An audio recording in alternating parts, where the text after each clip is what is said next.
pumasok na lalaki sa shop. Pinasok nila ang isang gate kung saan nakapwesto ang dalawang empleyado. Nagulat ang dalawang staff na walang nagawa kundi yumuko at umupo na lang habang nililimas ng mga lalaki ang mga nakadisplay na alahas. Dali-dali nilang isinilid ang mga ito sa mga bag.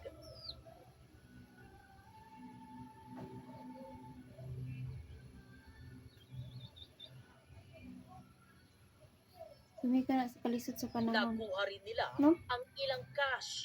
Maya-maya, isa-isang lumabas ang mga lalaki sa binasag nilang glass door.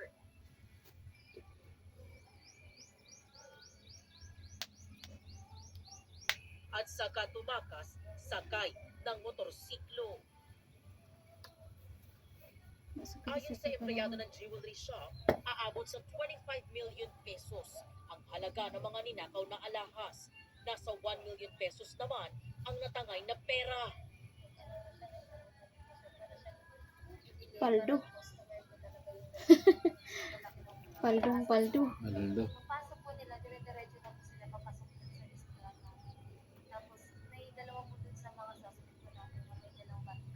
Tapos talagang tumutok din yung tukat po yung mga kasama. Sabi kung ayaw nilang madamay, lumabas sila. Kaya po wala na po talagang nagawa yung mga kasamahan namin kasi sa takot din po sa trauma nila talagang bigla na lang din po talaga sila tutukan sa kasama sa kanila. Narinig po sigawan na may hold up na po. May hold up. Kaya sabi ko, bilang barangay kagawan, dali-dali ako nagtungat, tinignan ko po yung lugar. Pagpunta po, tumawag na po ako ng responding po sa barangay na may hold up, tapos pumunta po sa pinangyarihan po ng krimen. Pagdating ko po, basag na yung salamin.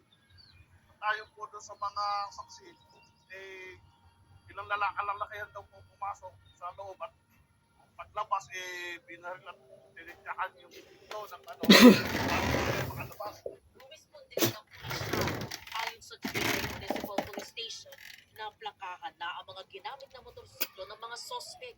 Inaalam pa ang pagkakakilanlan nila.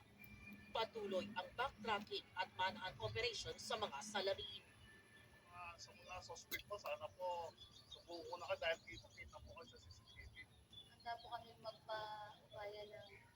magpabuya ng 100,000 kasi naman makapagtulong sa mga bata. 100,000 Mula po rito sa Cavite, EJ Gomez, GMA News.